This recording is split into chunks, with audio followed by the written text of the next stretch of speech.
The Forgotten Highway.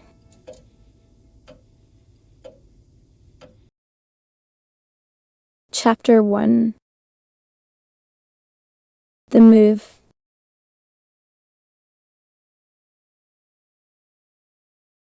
I still remember the day I moved into apartment 3B at Ravenswood Heights with a mix of excitement and nervousness. As an artist, I was thrilled to have secured such a unique space. Its high ceilings and large windows made it perfect for my studio. The building itself dated back to the early 1900s, exuding a charm that immediately captivated me. However, what seemed like a blessing soon turned into a curse as strange occurrences began to plague my new home. Every night, I'd catch glimpses of dark shadows darting around corners, usually out of sight when I approached them. At first, I dismissed it as the play of light reflecting off the numerous mirrors hanging on my walls, but couldn't shake off an unsettling feeling that something watched me from just beyond reach. It wasn't until I stepped onto the fire escape during a late night smoke break that I stumbled upon a pair of binoculars peeking out from beneath a pile of old newspapers. That's when my unease escalated into full-blown fear. Who could be spying on me? The apartment was supposed to be mine, yet it felt like an illusion. I tried to push aside the growing paranoia and focus on setting up my art supplies. My paintings usually brought solace, but now even color and light seemed tainted by this unseen presence. One day at work, a coworker, Rachel, became my confidant as I shared my experiences with her during lunch. "Someone's watching me," I whispered urgently, barely containing my breathlessness. "I see movements out of the corner of my eye, shadows sliding across walls and on the ceiling." Rachel looked up from her sandwich, a hint of skepticism in her gaze. "Sarah, you're moving into a new place and it's giving you the creeps. It's normal." Her voice softened when I stared at her intently. "But if it genuinely bothers you, maybe get security cameras installed." I sighed, acknowledging her point. However, this wasn't just paranoia or my imagination playing tricks. In that moment, the fire alarm blared in the distance, a false alarm, according to the maintenance staff.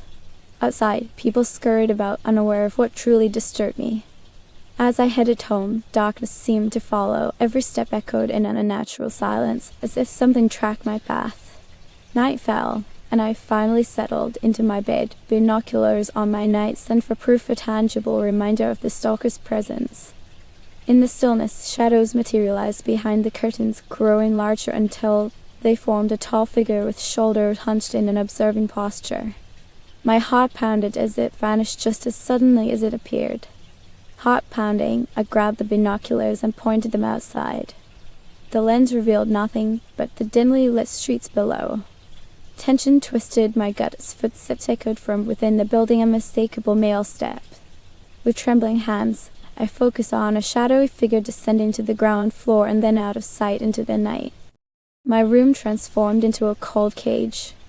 Days passed, with the stalker's appearances becoming more frequent. Nightly vigils by the window became my norm, binoculars at hand, but always nothing materialized under the lens. It was just fear playing tricks. Or so I told myself, until that fateful evening when I caught a glimpse of a figure clinging to the fire escape. My heart raced as it peeked through the lens, human shape, dressed in dark clothing. I raised my binoculars and they froze before disappearing into the darkness. The encounter left me asleep, deprived yet convinced. Who could be watching? Rachel advised caution, but doubted my sanity when I shared my discovery.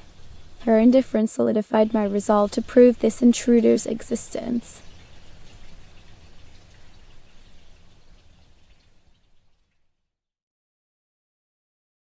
Chapter 2. The Observer.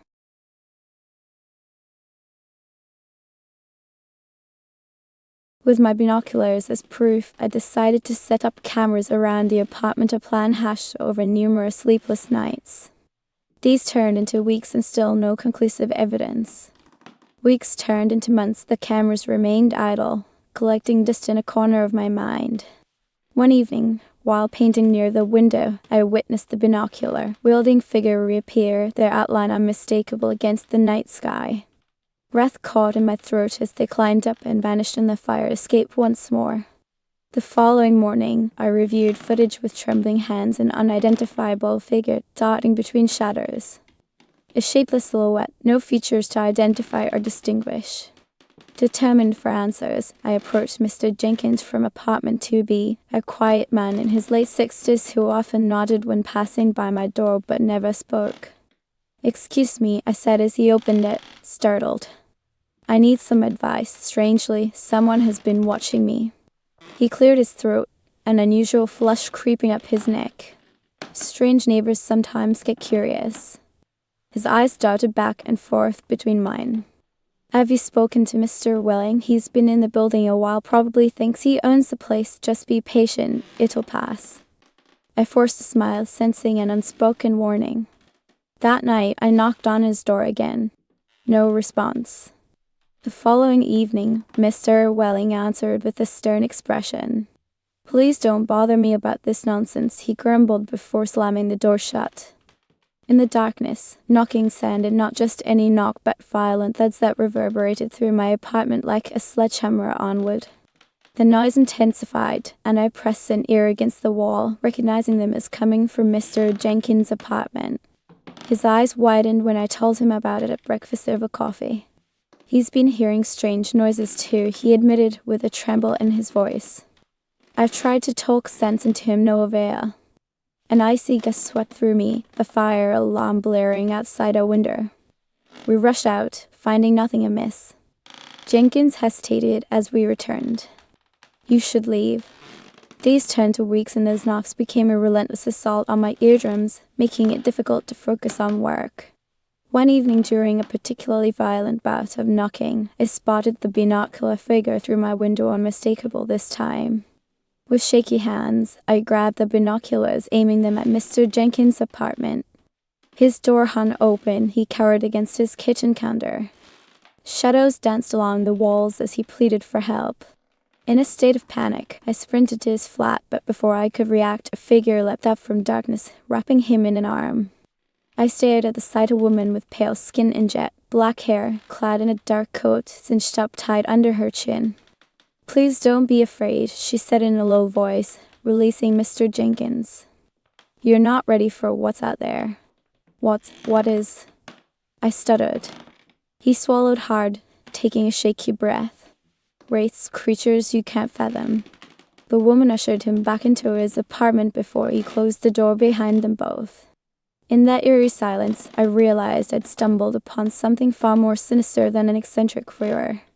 My skin crawled as a scratching noise echoed from within, fingernails against the walls. Each night it escalated, knocking, thumping, and now screeching against my bedroom wall. The woman left a note beneath my door one morning. "Get used to us, face what's coming."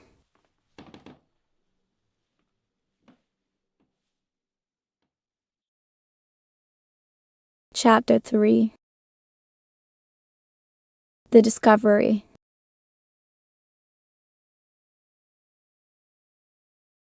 I packed hastily, preparing to flee that very evening as dusk fell.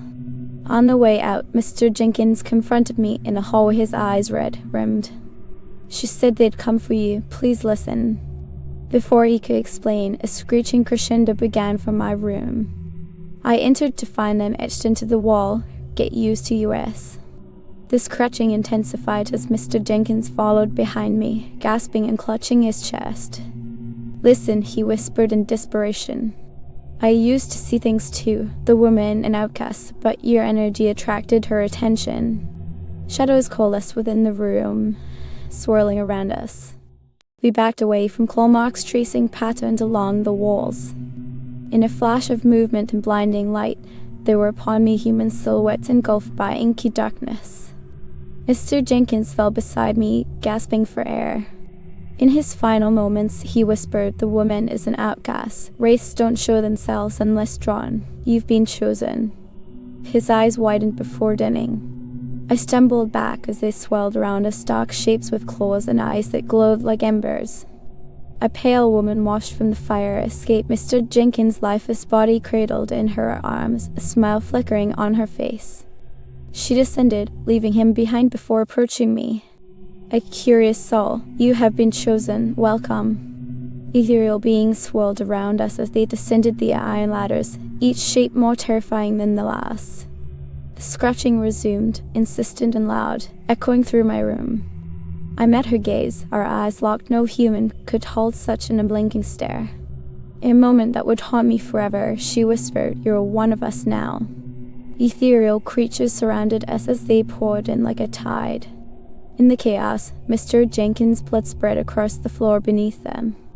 My screams were drowned out by the cacophony of claws on wood and inky invasion that would haunt my dreams for eternity. In those final moments, I realized that Mr. Welling, our unapproachable neighbor, had been watching me all along, a silent observer who had known more than he ever let on, waiting. A dark shape fell upon him from the fire, escaped before my own world turned to shadows and blinding light. His eyes reflected in mine. "I've waited for you," he said with an eerie smile. My vision faded as claws tore into flesh, and I was gone, part of this wretched building now, forever bound by unseen forces, drawn to curiosity and the echoes of an outcast.